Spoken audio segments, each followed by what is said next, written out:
उस चुड़ैल ने नागराज को उल्टा टांग दिया और एक यज्ञ किया। ये ऐसा यज्ञ था जिससे वो नागराज की सारी शक्तियों को अपने अंदर पा सकती थी। काफी समय पहले की बात है, गांव में एक छिपकली वाली चुड़ैल आ जाती है। छिपकली वाली चुड़ैल दिखने में काफी खतरनाक थी। वो हमेशा छिपकली पर बैठकर चलती थी।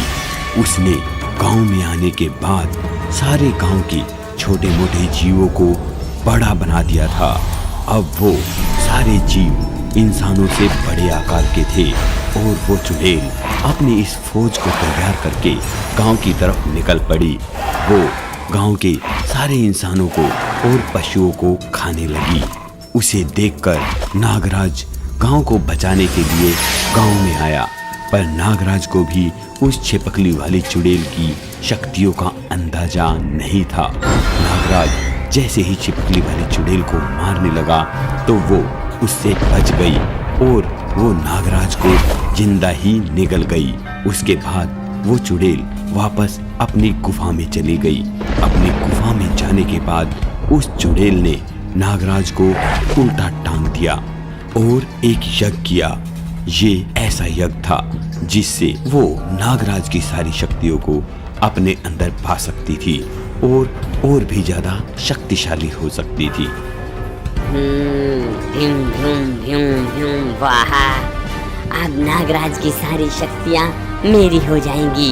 अब मैं नागराज की शक्तियों की मालकिन हो जाऊंगी और सबसे ज्यादा शक्तिशाली बन जाऊंगी। नागलोक में और पृथ्वीलोक में हाहाकार मच गई कि छिपकली वाली चुड़ैल नागराज को उठाकर ले गई है। ये बात जब नागकन्या को पता लगी कि नागराज को छिपकली वाली चुड़ैल उठा ले गई है तो वो उस छिपकली वाली चुड़ैल को मारने के लिए जाने लगी। तभी उसे रास्ते में साधु बाबा मिले।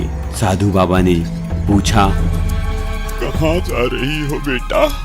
साधु बाबा, नागराज को छिपकली वाली चुड़ैल उठाकर ले गई है। मैं छिपकली वाली चुड़ैल को मारकर नागराज को छुड़ाने जा रही हूँ। बेटा, वो बहुत शक्तिशाली है, तुम उसे ऐसे नहीं मार सकती। तो साधु बाबा, आप ही मुझे बताइए कि मैं उस छिपकली वाली चुड़ैल को कैसे मारूं? बेटा, उसे सीधा नहीं मारा जा सकता। उसकी जान उसकी छिपकली में है। तुम उसे मार दो, वो अपने आप मर जाएगी। ठीक है साधु बाबा, मैं ऐसा ही करूंगी। साधु बाबा की बात सुनकर नागकन्या नागराज को बचाने के लिए छिपकली वाली चुड़ैल की गुफा में पहुंच गई। उसने देखा कि उसने नागराज को वहां पर उल्टा लटका रखा है। जैसे ही नागकन्या छिपकली की तरफ बढ़ी तभी छिपकली वाली चुड़ैल ने नागकन्या को देख लिया और उसे भी नागराज के साथ में वहीं पर उल्टा लटका दिया। अब छिपकली वाली चुड़ैल ने नागकन्या की भी सारी शक्तियां खींच ली। नागकन्या और नागराज दोनों की शक्तियाँ मेरी हो गई हैं। अब मैं इस दुनिया में सबसे ज्यादा शक्तिशाली हो गई हूँ। अब मैं गांव वालों को नहीं छोड़ूंगी। अब मैं सारे गांव वालों का खून पी जाऊंगी। ऐसा कहते हुए चुड़ैल अपनी गुफा से निकल पड़ी। इधर चुड़ैल छिपकली और अपने पूरे जीव जंतुओं की सेना को लेकर गांव की तरफ जा रही थी तो नागराज और नागकन्या, जिनकी शक्तियां छिन चुकी थी, उन्होंने सोचा, हे नागकन्या, अब गांव वालों को कौन बचाएगा? छिपकली वाली चुड़ैल इतनी शक्तिशाली हो चुकी है कि वो अब किसी से नहीं मर पाएगी। नहीं नागराज, छिपकली वाली चुड़ैल की जान उस छिपकली में है। ये तुम क्या कह रही हो? हाँ नागराज, अगर छिपकली वाली चुड़ैल की छिपकली को मार दिया जाए तो वो अपने आप मर जाएगी। ऐसा मुझे साधु बाबा ने बताया है। फिर तो नागकन्या, हमें अपने नाग को बुलाना चाहिए ताकि वो वहाँ पर जाकर उस छिपकली को मार दे। हाँ नागराज, आप बिल्कुल सही कहते हैं। हमें अपनी मदद के लिए नाग को बुलाना ही पड़ेगा। ऐसा कहते हुए नागकन्या और नागराज ने अपने नाग को बुला लिया। नाग छिपकली वाली चुड़ैल के पीछे गया और छिपकली को पीछे से डस दिया। ऐसा करते ही छिपकली मर गई और छिपकली के मरते ही छिपकली वाली चुड़ैल भी वहीं पर तड़प तड़प कर मर गई और इससे गांव वालों की जान बच गई। साथ ही नागराज और नागकन्या की शक्तियां भी वापस आ गई और पूरा गांव फिर से खुशी खुशी रहने लगा। ऐसा कहते हुए नागिन ने पूरे गांव में आग लगा दी। नागराज को ये देखकर काफी गुस्सा आया और नागराज ने नागिन की तरफ अपनी शक्ति छोड़ दी और नागराज और उस दुष्ट नागिन के बीच में युद्ध छिड़ गया। काफी समय पहले की बात है। एक गांव में एक जादुई झील थी। उस झील में खूब सारी परियां और मछलियां रहती थी। चूचू भी उस झील के किनारे खेलने जाता था। एक दिन चूचू नदी किनारे खेलने गया हुआ था तो उसने वहां पर जलपरी को देखा और जलपरी से कहा, आप मुझे भी तैरना सिखा दोगे? हाँ बेटा, जरूर, मैं आपको तैरना सिखा दूंगी। मुझे आप बहुत अच्छी लगती हो। इतने में वहाँ पर एक दुष्ट नागिन आई जो दिखने में काफी खतरनाक थी। जलपरी ने उसे देखा और पूछा, अरे तुम कौन हो? पहले तो हमने तुम्हें कभी नहीं देखा। अच्छा, तो मैं अभी बताती हूँ कि मैं कौन हूँ। ऐसा कहते हुए उस दुष्ट नागिन ने झील किनारे एक जाल बना दिया और उसके अंदर सारी जलपरियों को डाल दिया और एक जाल के अंदर सभी मछलियों को कैद कर लिया। ये सब देखकर चूचू वहां से भाग गया।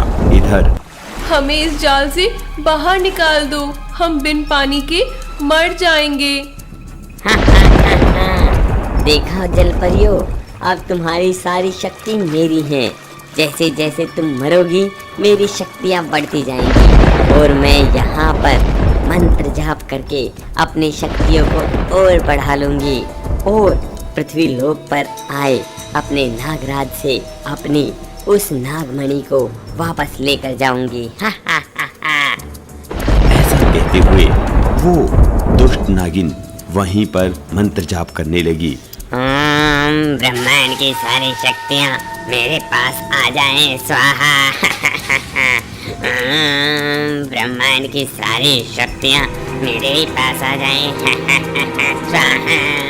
दुष्ट नागिन की तपस्या के कारण सारे ब्रह्मांड की शक्तियाँ दुष्ट नागिन के पास आ चुकी थी। अब दुष्ट नागिन काफी शक्तिशाली हो चुकी थी। दुष्ट नागिन गांव की तरफ जाने लगी। तभी गांव के बाबा ने देखा कि दुष्ट नागिन उधर आ रही है तो बाबा ने नागराज को बुला लिया। नागराज पृथ्वीलोक पर उस गांव में आ गए। नागराज, तुम आराम से मुझे नागमणि दे दो, नहीं तो मैं पूरी पृथ्वी को नष्ट कर दूंगी। ऐसा कहते हुए नागिन ने पूरे गांव में आग लगा दी। नागराज को ये देखकर काफी गुस्सा आया और नागराज ने नागिन की तरफ अपनी शक्ति छोड़ दी और नागराज और उस दुष्ट नागिन के बीच में युद्ध छिड़ गया। नागराज ने अपनी शक्तियों से उस दुष्ट नागिन को मार दिया और बाबा से कहा, बाबा, इस दुष्ट नागिन ने सारे ब्रह्मांड की शक्तियां पाली थी, इसलिए हम इसे जला नहीं सकते। हमें इसे दफनाना होगा ताकि धरती इसकी सारी शक्तियों को अवशोषित कर ले और दोबारा इन शक्तियों को ब्रह्मांड में ही फैला दे। बड़ा सा गड्ढा बना दिया और उस गड्ढे के अंदर उस नागिन को डाल दिया। इसके बाद में चूचू ने नागराज को बताया कि इस नागिन ने अपनी दुष्टता से अपनी जादुई झील पर भी काफी परियों को और मछलियों को कैद कर रखा है। नागराज और चूचू झील किनारे आए और देखा कि जलपरी और मछलियां पानी से बाहर निकलने के कारण मर चुकी हैं। तभी नागराज ने अपनी शक्तियों से जलपरी और मछलियों को जिंदा कर दिया और दोबारा झील में डाल दिया। अब दोबारा से झील में वो खेलने लगी।